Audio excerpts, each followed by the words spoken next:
All Hit Radio.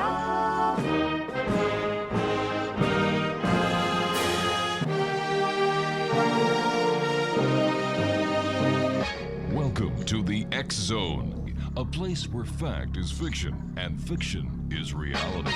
Now, here's your host, Rob McConnell.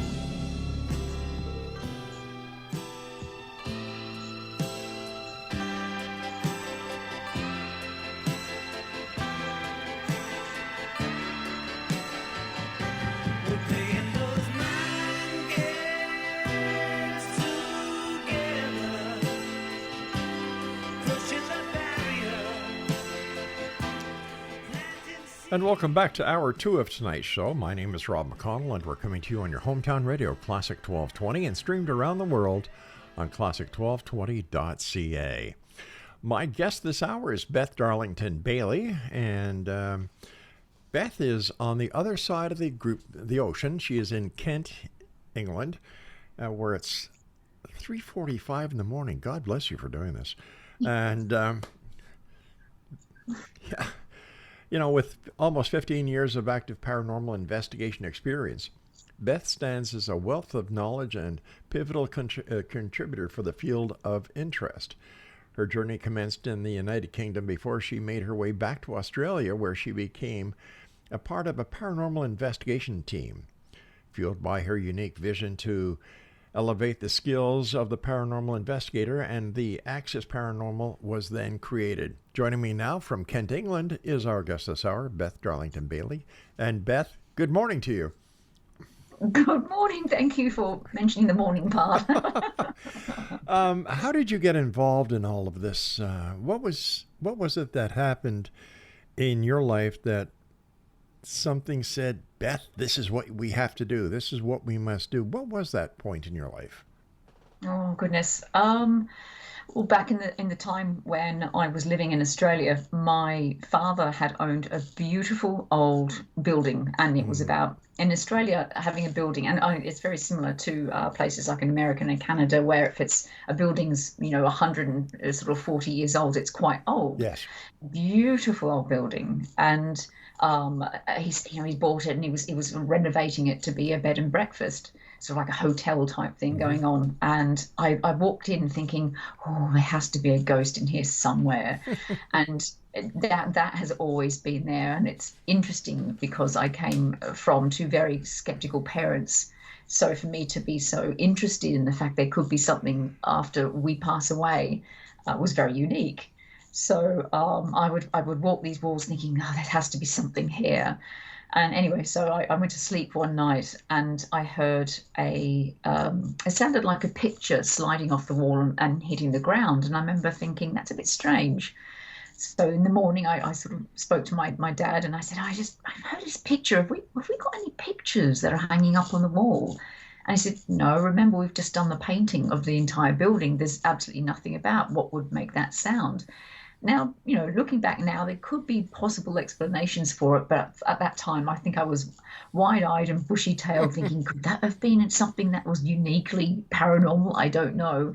Nowadays, I would have gone and had a look and investigated more. But I think, to be honest, the interest to be involved, and also the openness of the possibility of the paranormal is always there. It's the idea of can things move on their own? Can people understand information from each other where you wouldn't have actually had that conversation beforehand to understand that? Like, it intrigued me so much. And even just from the age of 12 right upwards, it's always been there. And I think it's only been in probably the last 15 years I really started to pursue that interest a lot more seriously.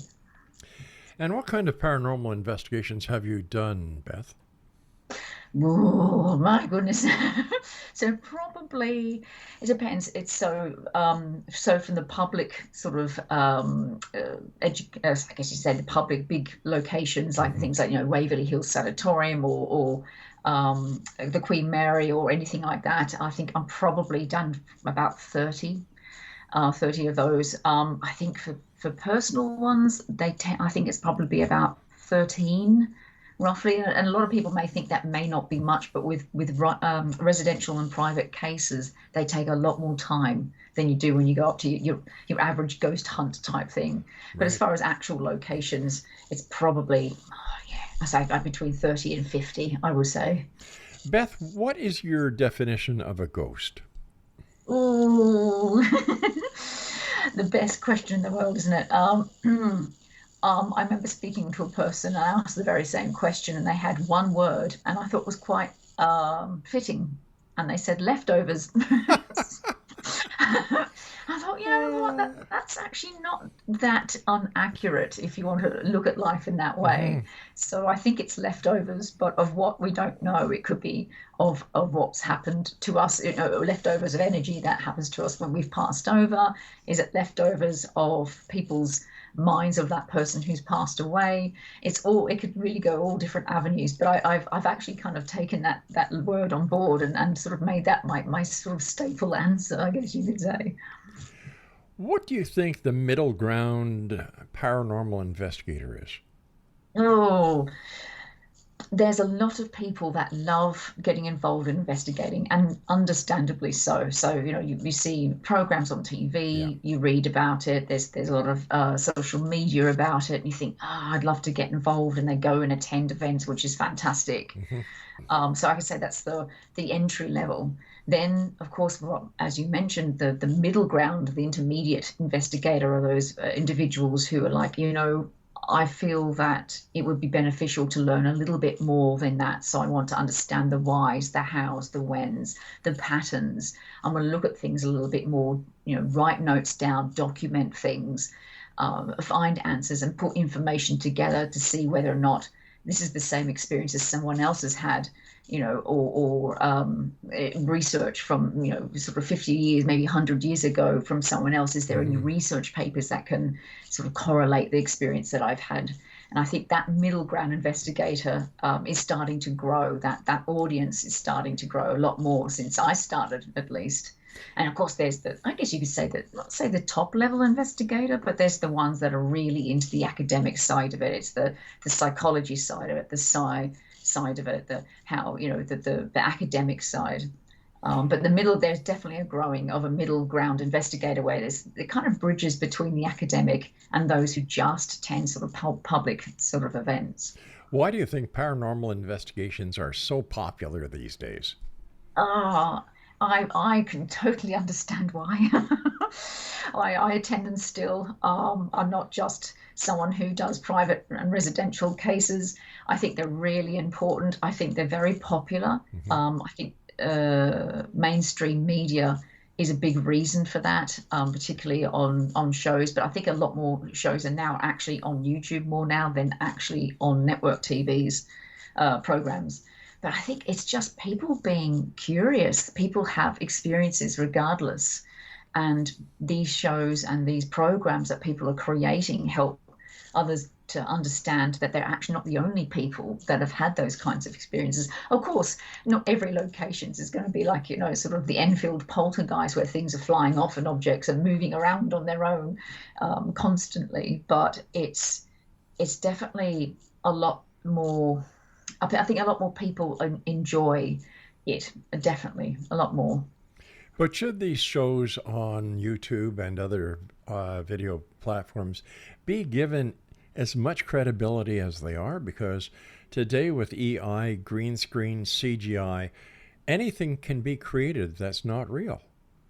Absolutely. And that's the hardest part, because I think although the interest is there for people wanting to watch programs like that, the networks are now, that's actually starting to decline. A lot of shows at the point of this interview is not investing as much as they used to do, not That's even right. 5 years ago. So a lot of people are starting to revert to making their own shows and having total production creativity, I guess if you could call it that, on YouTube. But you're right, it's having that legitimacy with what happens. It is difficult. You think sometimes if you see something on TV, it's got a bit more street cred as opposed to watching a YouTube video of somebody walking around a building going, oh my gosh, I think I've just experienced something.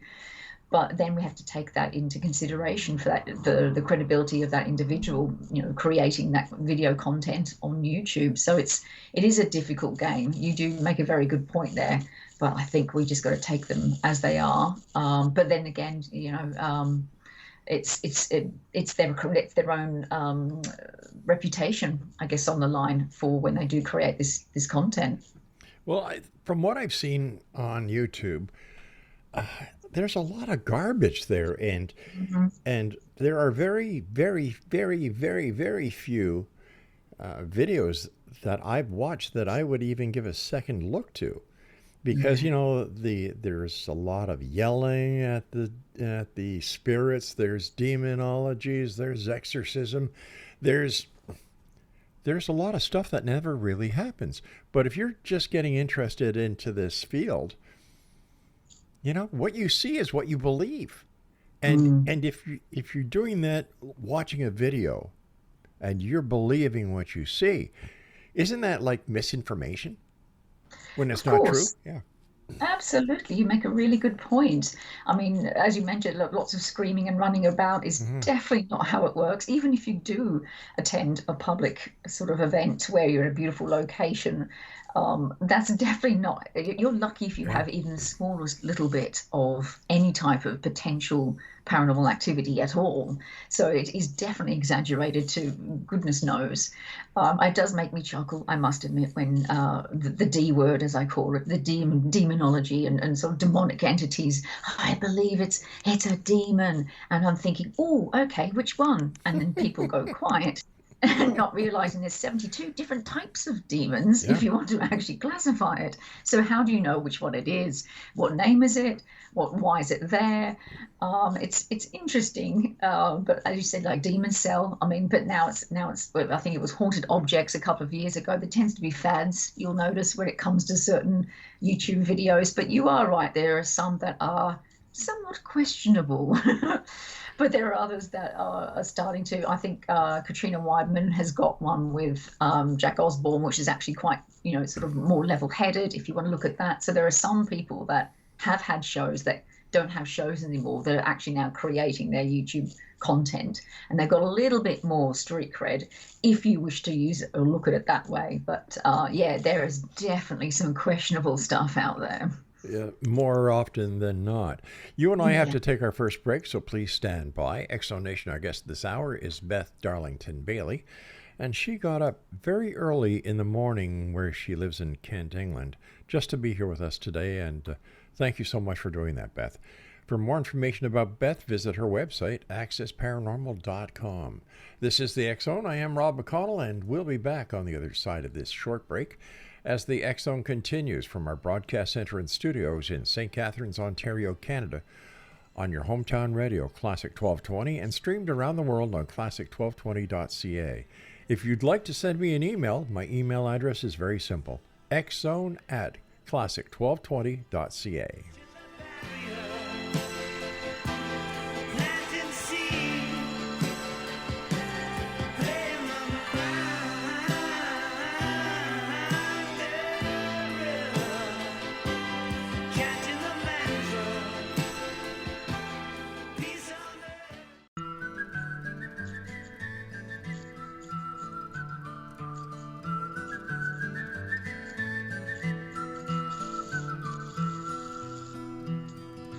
All around old Cape Horn, ships of the line, ships of the morn. Some who wish they'd never been born, they are the ghosts of Cape Horn.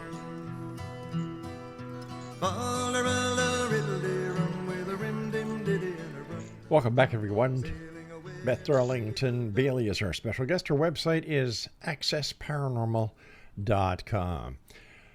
Beth, how much does the intent of somebody who is going to go on a ghost walk or a ghost tour, the intent that they believe that they're going to see something, the belief that they're going to feel something, hear something, how much does this play into what they believe they are seeing on the tour compared to what they're actually seeing and hearing? Oh, great question.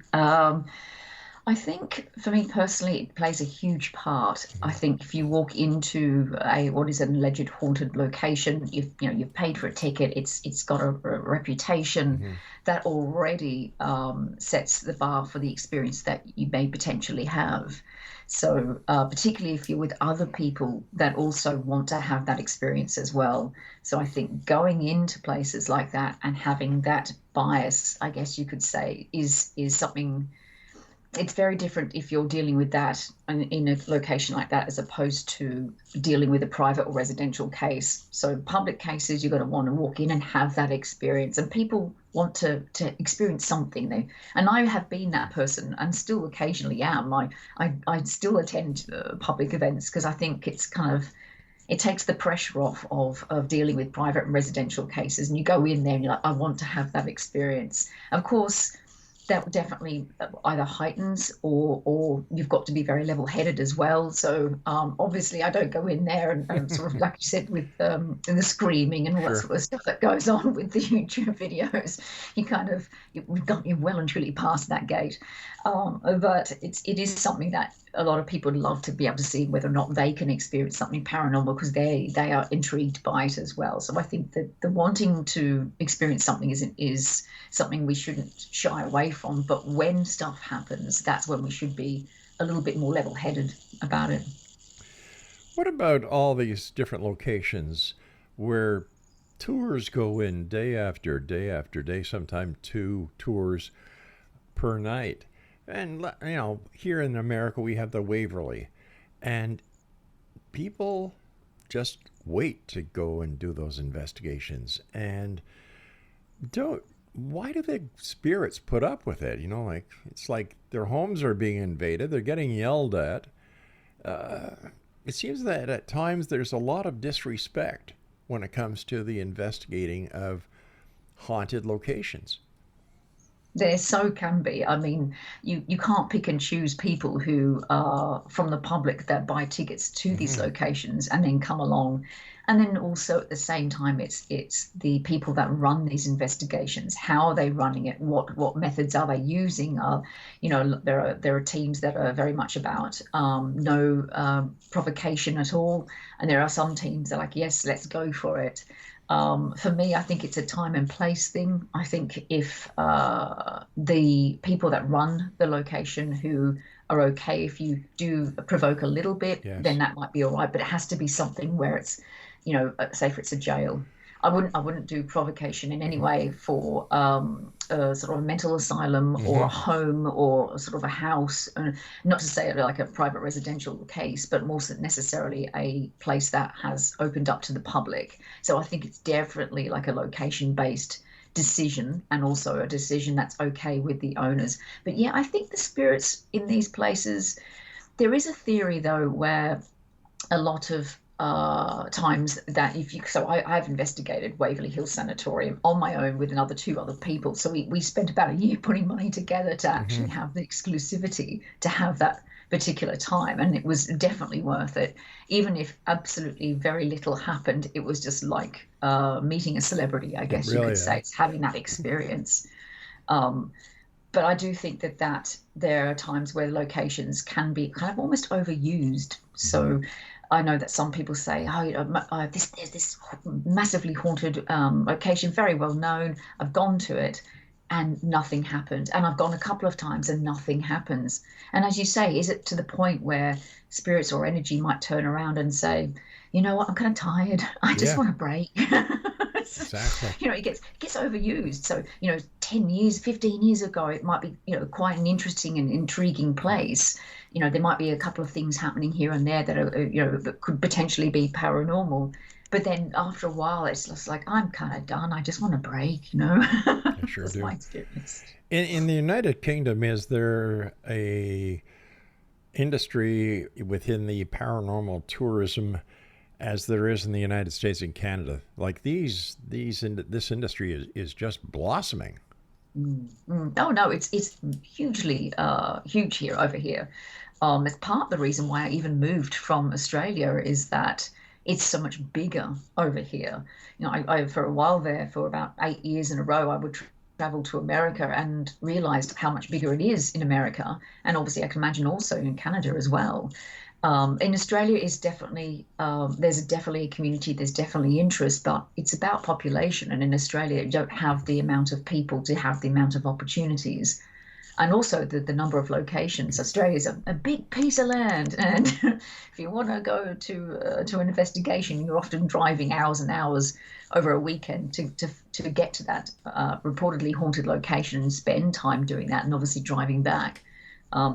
Here in the UK, it is huge. It's I don't see it slowing down. I see it changing. It's definitely changing a little bit, but it's definitely huge. I mean, the written history. It's 2,000 years of written history, and you're walking through it, and there's Tudor houses and manor houses and all sorts of stuff, and museums, and I never ever not take it for granted at all, because having grown up in a country where you're lucky if anything's around the 200-year-old mark, you're here walking through a building that was built in the 14th century, and I live in a town where there's a castle that was the foundations are built from 1066. I will never ever take that for granted. It's just beautiful history, but then it's potential spiritual history in there as well.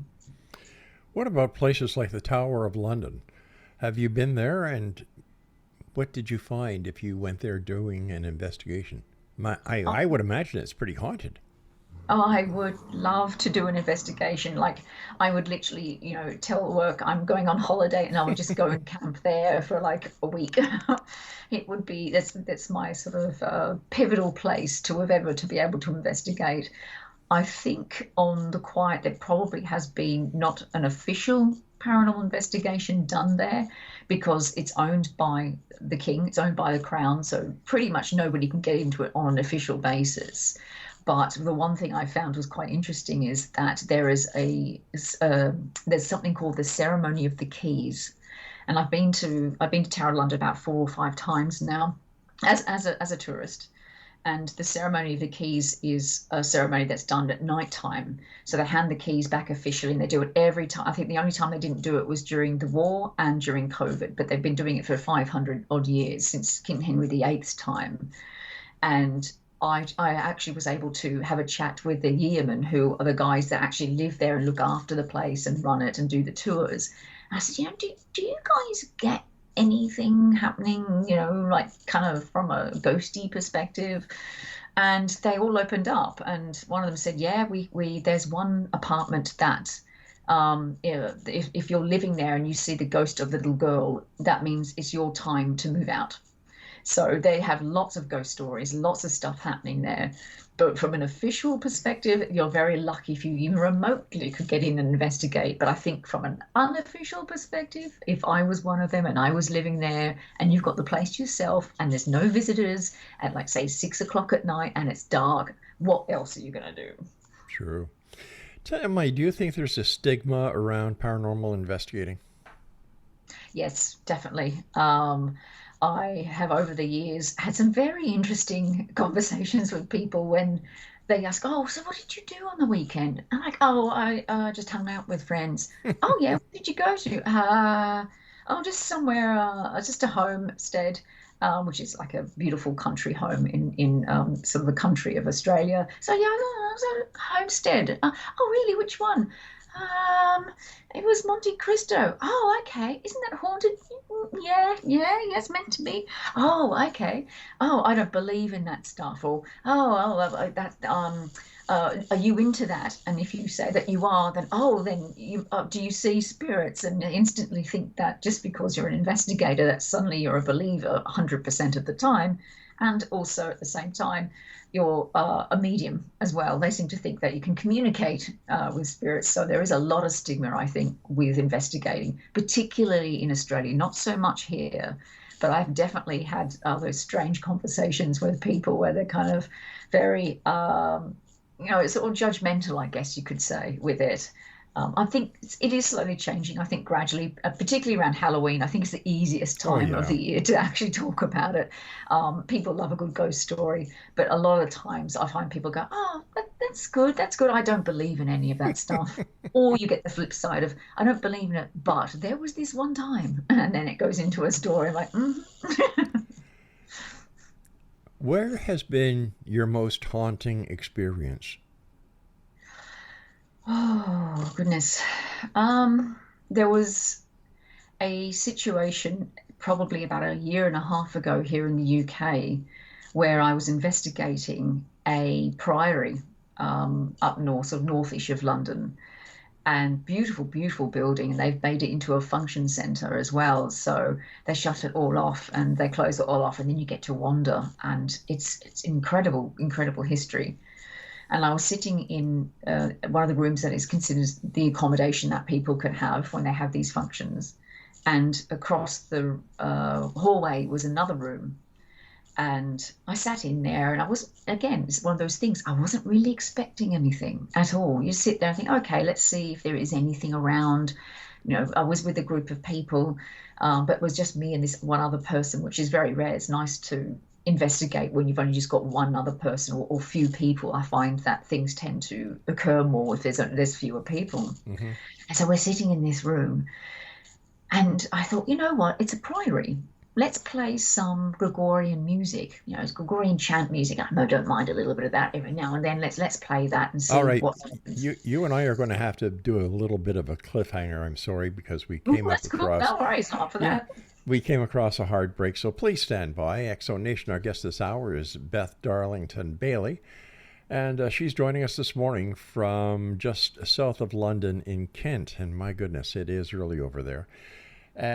When we come back, more of this fascinating topic from the other side of the ocean.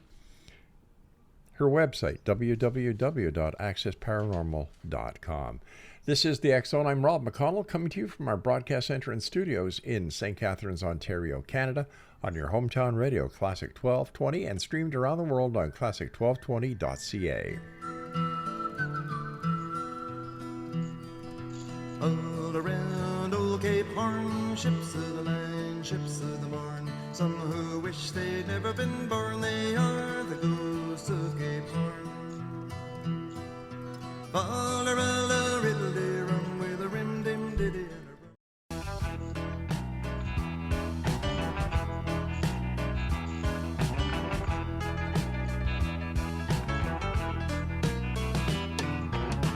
Clap for the Wolfman.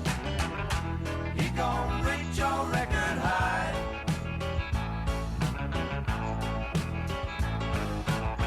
Clap for the Wolfman. You gon' dig in till the day. And welcome back, everyone. Beth Darlington-Bailey is our special guest. Her website is accessparanormal.com. We were talking about your most haunted experience, and I'm sorry that I had to cut you off, but let's continue. That's completely fine. So we're playing this Gregorian music. Some people call it like a sort of a trigger situation to see whether or not that encourages anything to occur. And we're sitting there, and to me, it felt like the atmosphere changed. But I didn't say anything at the time to the guy that I was with. And he looked at me and he's like, feels like the situation is changing. I'm like, yes. So that was a nice correlation of how I felt at the time.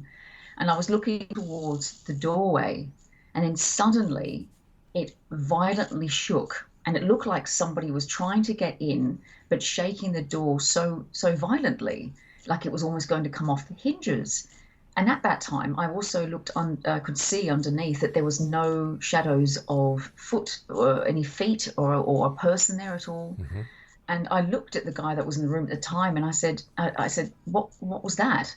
And he said, oh, it might be the other people coming in. I said, firstly, they've got some serious strength.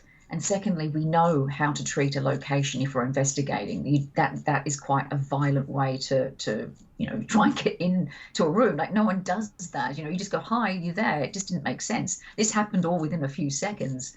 Then I could hear voices on the other side of the door. And then, like sort of knocking and tapping to say, hi, guys, are you in there? So obviously someone else has heard it. And so we opened the door, and they said, why did you try and get into our room? I'm like, well, we thought you were trying to get into our room. They said, no, the door shook violently. And what we realized is that both doors had shook at the same time, quite violently. And We spent half an hour trying to debunk the situation. We were trying to move the door the same way. We looked at vacuums of air. We looked at windows, all sorts of ways in which we could explain it. We could not explain the veracity of it. We couldn't even recreate it. It was so strong and so intense that I cannot explain it. And like, I think with many people, if they've experienced something that is unexplained, it stays with you, it changes you. It's the only way I can say it, because you may potentially experience something that is something that science can't explain yet. Is it an afterlife? We don't know, but something is definitely happening that other people all around the world experience. And and again, some people think, what, it's a shaking door, that's all it is. But to me, it was an incredible experience because it had such ferocity to it, and such intense and energy, whatever it was, and happened at the same time as someone else's door. So, it's we had someone stand behind the door, and there was the shadow of the feet. So yeah, it was an incredible experience, and I don't think I'll ever experience it again. We went back to that location a year later, and it felt interesting in that room, but that exact same experience, of course, it's spontaneous phenomena, so it will only happen when it happens. That's interesting. But in your opinion, why is it that some people in the same room with other people who have an experience hear something or see something, and yet people standing right beside them, nothing? How do we explain that?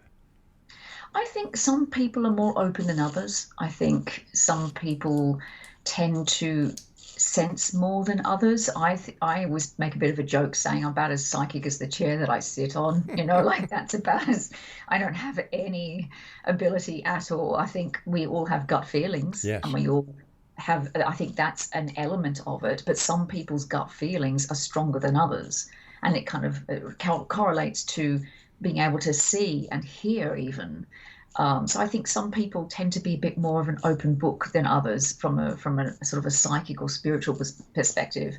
Here in the UK, they call them sensitives. So if you're more of a sensitive person, you're going to be able to pick up more around the environment, potentially from a spirit perspective, if that is the case, as opposed to somebody like me who walks in, sits down and goes, oh, I'm fine, And I guess you could say that's why the door, sort of rattling as violently as it has been such a big thing for me to experience, because I'm not a psychic, I'm not a medium. I very rarely experience anything. I'm not somebody I would consider as a sensitive person. So when things like that happen, I think, oh, wow, that's really cool. I'd love to be able to experience that all the time. But there are other people that experience it more often because I think that's the way they're built.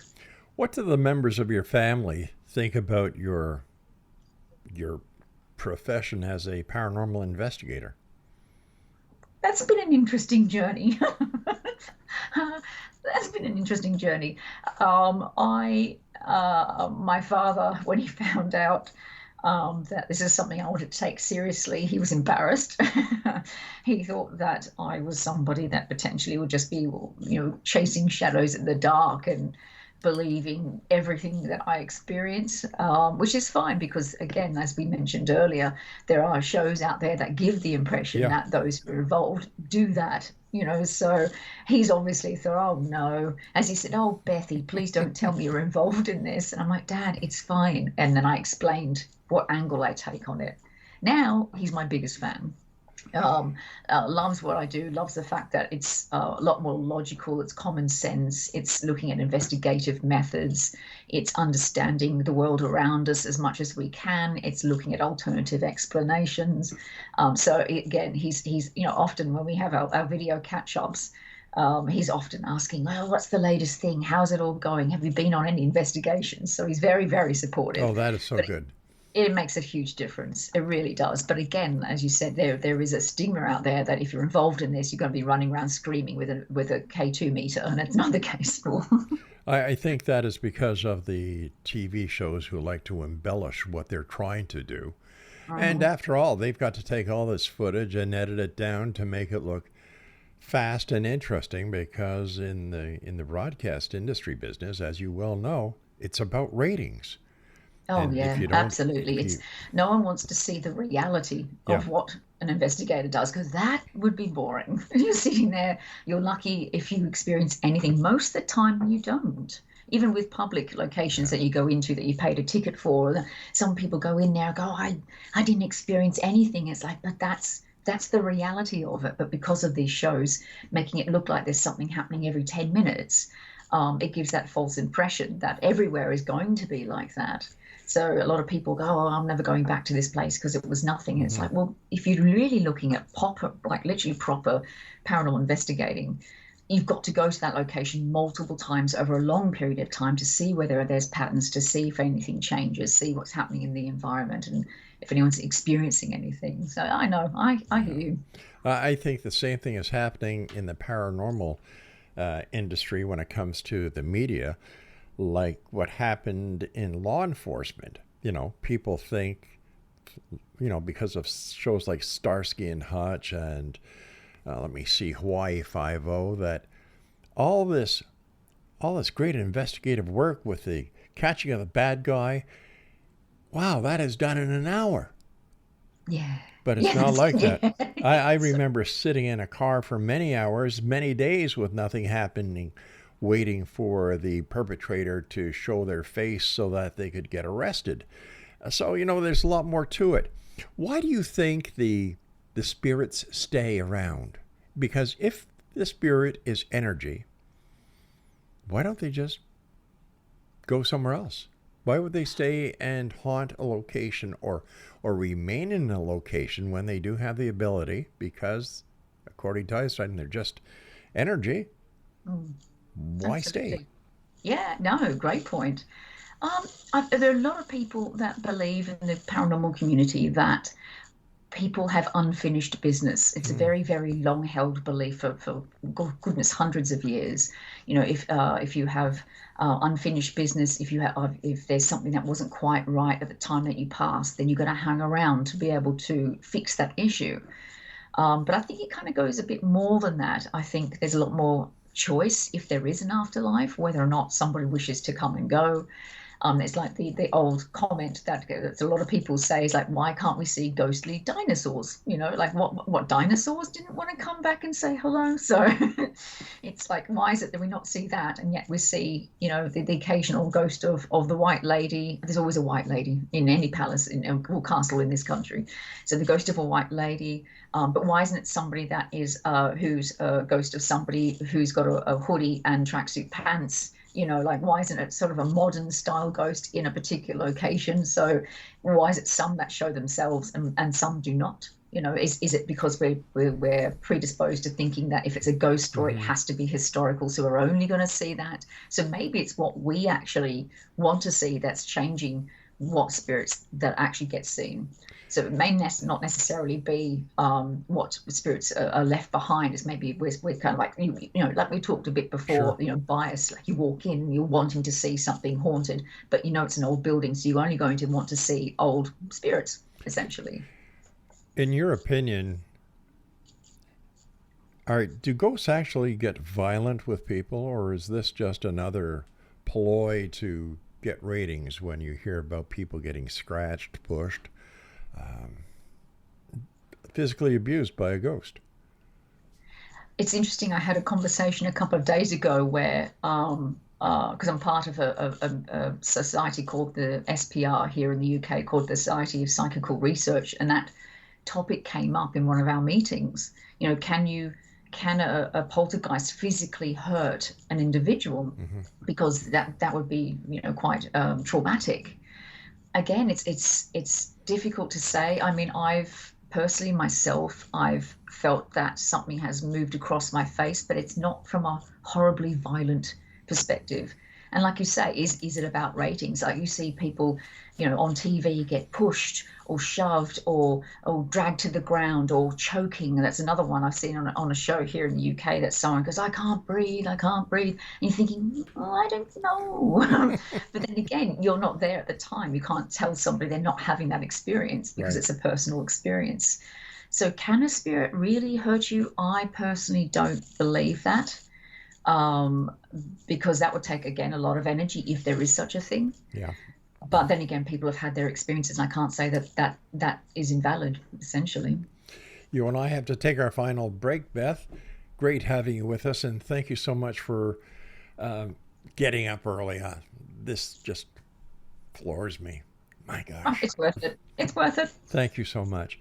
Exonation, our guest this hour is Beth Darlington-Bailey, who lives south of London in Kent. Her website, accessparanormal.com. And Beth and I will be back on the other side of the short break as we wrap up this hour and tonight's edition of the X Zone with yours truly, Rob McConnell, from our broadcast center and studios in St. Catharines, Ontario, Canada. Send me an email, xzone@, that's the other. There's two email addresses that you know by now.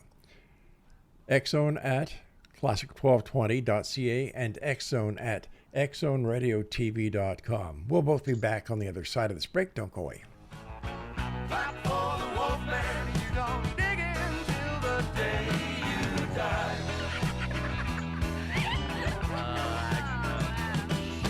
To run, and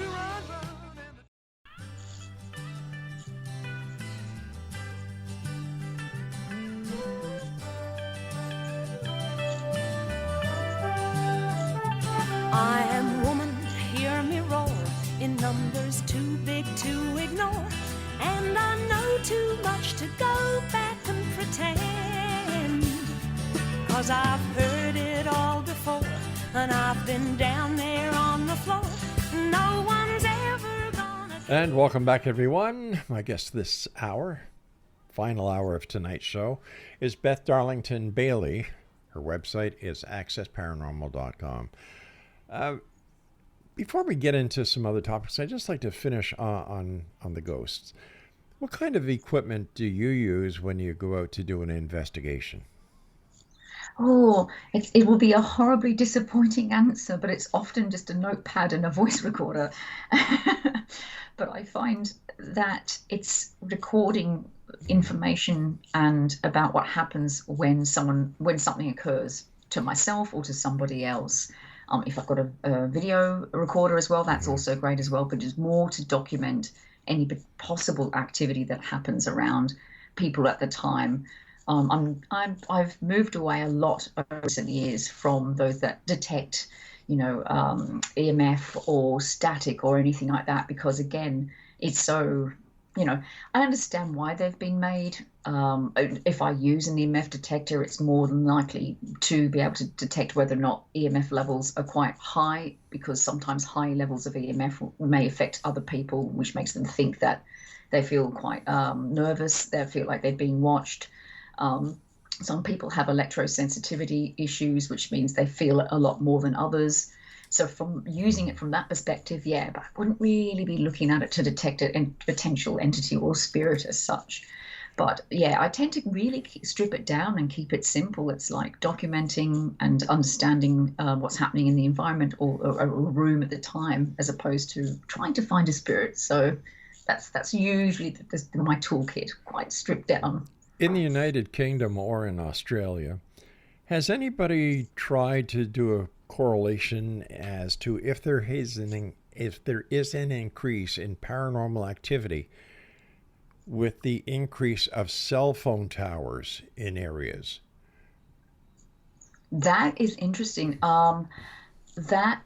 I believe there has been some studies done regarding that. I know that from my own experience, that has made an impact with private cases. We tend to make note of that, because that can actually be a contributing factor for someone experiencing possible paranormal activity. And that more than likely leans to the fact that, again, it could be due to different levels of radioactivity, Right. in the sense of radio, high MF or that kind of thing, not necessarily being spirit orientated. Some people may just be more sensitive to it, but there definitely has been studies of that. Absolutely. Even power stations, if people live near a power station as well, we tend to make a decent note of that as well if we're dealing with cases, because it can impact somebody's experiences. During investigations, do you ever record EVPs? I attempt to, and I say that because I only think I've ever recorded potentially one that was actually in, and these people who do know their European history will know, is Elizabeth Bathory's castle. I was actually able to investigate, which was it's extremely rare experience. It's ruins of a castle from, gosh, I think it's probably the 12th century in the Czech Republic in the UK, and sorry, or Slovakia, I think it possibly is actually. And Elizabeth Bathory was a woman that was quite notorious in her time. She was very wealthy, which was rare at that time, and she was known to bathe in the blood of virgins. So this is the legend. So she lived to, she was jailed and into her own tower at some point in the later years of her life. And so I was able to investigate that location and certain parts of it. And I think I got a voice, but yeah, I'm very, as I said, I've made a joke over the years where I need to be quiet long enough in order for a spirit to get enough to be able to speak. So it's like I need to shut up, Beth, because they need to have a word. So if you shut up long enough, they might actually speak. Do you think that there is, in that fact, an afterlife? I think we shouldn't look away from the fact there's potentially an afterlife. Whether there is one, I don't know. But I don't think that we should ignore the fact that we should continue to explore, well, what if there is one? Mm-hmm. And a lot of people over the years have said, oh, that's just a sort of a wishy-washy answer. But it's true. Like science hasn't been able to prove it, and we need to respect that. But people have had experiences that could lean towards that. So if we continue to explore that, I think that's more important than whether or not there is one or not, because we need to find our answers. And if it's not an afterlife, then what is actually happening is something else that we haven't discovered yet. You know, the way I look at it, Mother Nature has been telling us from the beginning of recorded history that we have 4 seasons. I know we do here in Canada. We have winter, spring, fall, and summer. I look at it that everything starts to live and flourish in the spring, birth. Then in the summer are the years of our best years, 30 to 50. And then come the fall are the golden years. And, I'm 71 and I'm trying to figure out why they call them the golden years.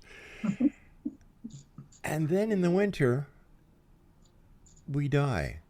The trees are bare, the grass is brown. But what happens? Here we go, spring, life. And the fall and this, the seasons, I think, are a guideline from Mother Nature to say, hey, you morons, I'm telling you, life doesn't stop. It goes on. Whether it goes on in the same physical plane that we understand, it goes on. And I think that this is part of the ghost experience. Take it one step further. Where do you think reincarnation comes into play? Oh, I love that. Obviously, there's a lot of people within the paranormal community that are big believers in reincarnation, and in the sense of, as you mentioned, so, it gives me sort of credence to my answer of leftovers. Yes, exactly. Exactly, yeah. It's kind of like, how can you be a ghost as well as reincarnate also into a particular person? Is energy a one thing, or is it so vastly different where you could be in multiple places at multiple times? Am I a spirit in Scotland walking through a castle as a soldier or something from back in the day, when they were fighting off the English, like, as well as me being here, as well as me being somewhere in India? Who knows? Is the energy everywhere, or is it just sort of localized? So as you say, it's with reincarnation, and you put that into play, it's like, are we still learning while we're still ghosts and while we're still here? It's a big question. Do you think more scientists, now that quantum physics and string theory and everything else is being looked at as possible answers to everything, that more members of the scientific community will actually start paying more attention to the paranormal and trying to see exactly what the paranormal is and how it fits into our reality based on quantum physics? I would love that. I would, if I was to die tomorrow, knowing that that was something that was being more seriously looked at, I would die a happy woman. It would be great. It's a work in progress. I think it's very, very gradually leaning towards that, but you've got to have the right people talking to the academics and the scientists in the sense of let's not laugh about this. Let's look at this a little bit more seriously. There's a well-known parapsychologist here in the UK, and I remember having a conversation with him, and I said, "What's it like being with academics in a very well-known university, dealing with the afterlife and the possibility of one, and looking at different avenues of how it all works?" And he goes, "Yeah, I do get not necessarily laughed at by my colleagues, but essentially he does get a bit of a sort of, oh, well, you know, it's not a serious subject to even look into." But as you've mentioned, there's so many different aspects of it. It's environmental science, it's psychology, it's all sorts of stuff. It's physics. It's not just one thing, and they're well-respected parts of science. So that would be great if that would happen. I think it's very, very gradually going that way, but it's going to be a long time yet. You know, time is coming when I must say so long for tonight. But what is your final thoughts? What would your final words of wisdom be to members of the X-Zone Nation tonight who are so inspired by our conversation tonight that they are seriously considering becoming a paranormal investigator? What are your words of wisdom for them? Well, firstly, I would suggest, if you can, depending on where you live, to attend paranormal events. And reason being is that you'll get to meet other like-minded people if this is something that you really want to look into. There's lots of online courses out there. There's plenty of them, but research the people that create them and conduct them so you know where you're getting your knowledge from as well. Again, if you are interested in this and inspired, I understand your passion as well. But again, there's also a lot of people that when you do start talking and networking with them in public locations and events, they'll start to help you in your journey a little bit. They'll say, okay, I've tried this, I've read this, I've attended this, and you'll get a bit of more of a idea of sort of leaning into it. And if you want to take it further by actually doing more public events and going into haunted locations, or if you're somebody who wants to do private and residential cases, and that's a whole different ballgame of serious.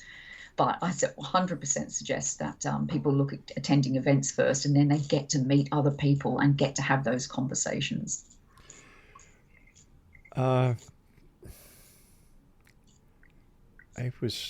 been talking to so many paranormal investigators these days who are saying that one of the biggest problems that they have is that there's no new equipment being developed, no new technology that is being used in the investigation of paranormal activity. And in the next 30 seconds, what is your answer to that? I think people need to change it up a little bit. I think we need to strip it back and keep it simple and have things that monitor environment instead of trying to detect a ghost. That's pretty much it. It's let's find things that help with changes in the environment so we can understand, as opposed to trying to find out what a spirit is and trying to detect that. I think that's the avenue we should take. Beth, I want to thank you once again for coming on the show tonight. I hope I have the pleasure of speaking to you in the future. You do a lot of great work, and you make a lot of great sense. So thank you very much for joining us tonight. And X-Zone Nation, if you'd like to find out more about Beth, visit her website, accessparanormal.com. Good night, Beth, and thanks for getting up so early. No problem. It was a pleasure. X-Zone Nation, that's it for tonight. I'll be back tomorrow night at 10 o'clock as once again we cross the time-space continuum to this place that I call the X-Zone. A place where people dare to believe and dare to be heard, Monday through Friday from 10 p.m. Eastern until midnight, here on your hometown radio, Classic 1220. So until tomorrow night, always remember to be kind to each other, hug your child, tell them that they're loved, and always remember to keep your eyes to the sky and your heart to the light. Good night, everyone.